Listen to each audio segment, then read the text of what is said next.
따지는 논술 공부 7단계 본론 쓰는 방법 알기. 안녕하세요. 저는 무따공을 지도하는 김나윤 선생님입니다. 이번 시간에는 7단계 본론 쓰는 방법 알기에 대해 알아보겠습니다. 10단계를 완성하면 논리적인 사고력이 쑥쑥, 논술이 술술. 먼저 지난 시간에 배운 내용을 떠올려 보겠습니다. 무엇을 공부하였나요? 그렇죠. 서론 쓰는 방법에 대해 알아보았습니다.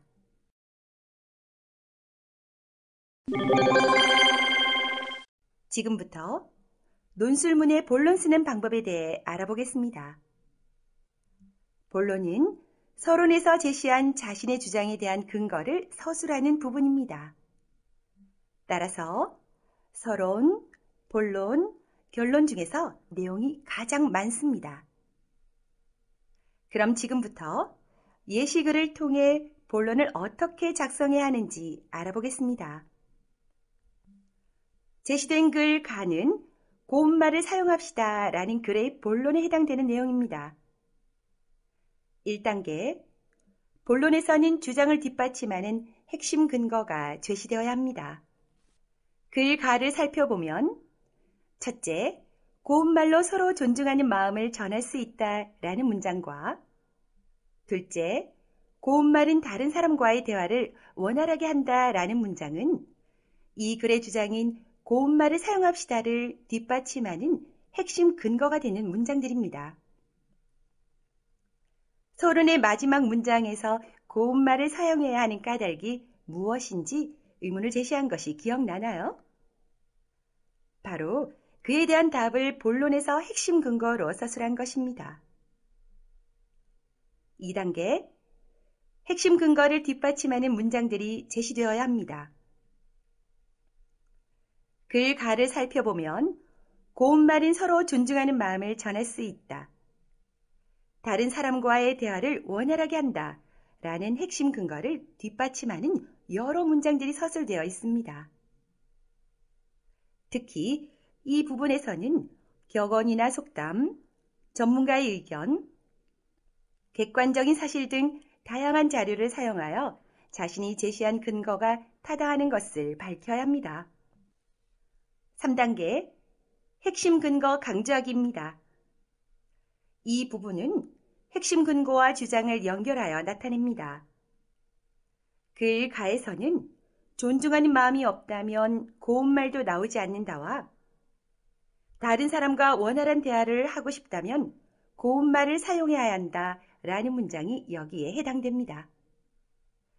이 부분은 논술에서 반드시 필요한 것은 아닙니다. 생략할 수도 있습니다. 앞에서 우리는 본론이 어떻게 구성되어 있는지 배웠습니다. 그럼 앞에서 배운 내용을 글 나에도 적용시켜 보겠습니다. 여러분, 스스로 어느 문장이 어떤 역할을 하는지 생각해 봅시다.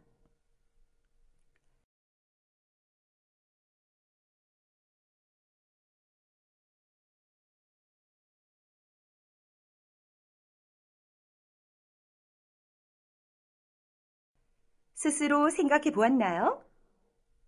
자, 그럼 선생님과 같이 내용을 살펴보겠습니다. 첫 번째 빈칸은 핵심 근거입니다. 우리가 자연을 왜 보호해야 하는지 그 이유를 제시하고 있습니다. 이처럼 핵심 근거는 보통 문단의 첫 부분에 제시됩니다. 두 번째 빈칸은 핵심 근거를 뒷받침하는 문장입니다. 나무와 오염된 물을 예시로 제시하여 한번 파괴된 자연이 복원되는 것이 얼마나 어려운지 나타내고 있습니다. 세 번째 빈칸은 핵심 근거 강조하기입니다. 자연이 자정 능력을 넘어서는 오염을 감당하기 어렵다는 것은 자연은 한번 파괴되면 복원되기 어렵다는 핵심 근거를 뒷받침하는 내용입니다. 지금까지 우리는 본론 쓰는 방법에 대하여 공부하였습니다. 배운 내용을 정리해 볼까요? 첫째, 핵심 근거 제시하기. 둘째, 핵심 근거를 뒷받침하는 문장 쓰기. 셋째, 핵심 근거 강조하기입니다. 이처럼 본론에서도 반드시 필요한 내용들이 있습니다. 특히 주장을 뒷받침하는 핵심 근거가 꼭 필요합니다. 핵심 근거는 보통 2~3개 정도 제시하는 것이 알맞습니다. 이번 시간에는 7단계 본론 쓰는 방법에 대해서 공부했습니다.